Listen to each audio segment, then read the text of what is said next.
Hello guys, here I am playing Yaman Yamana.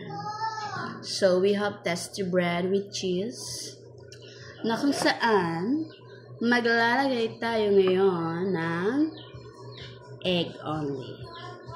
Oh no, meron din tayo ditong beef loaf. Yes. Ang mayaman kasi ay hindi makabili ng spam. Kaya, beef loaf lang.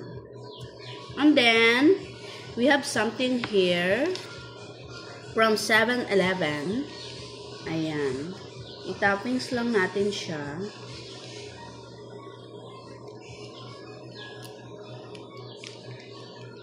Alright. And then, syempre, yung kanyang pinakatakip.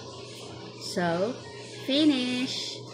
But, much better na kainin ito with hot Milo. So, that's why we make hot Milo.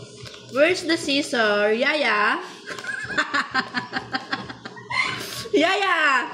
Scissor? Wow! Can you give it? Thank you, Yaya. Ayan. And then, we just need to wait a few seconds, maybe, for the hot water. Because I'm boiling water. Yaya!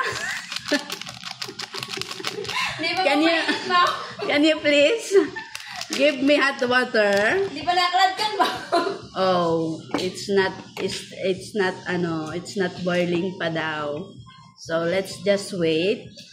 And then we drink hot Milo. Hot Milo with this homemade how can I call this? Tasty burger. Oh, thank you. All right. So, here's the heater. I buy it. Alright. And then, here it is. And then done. So, goodbye. I don't feel eating while you're watching. Chat.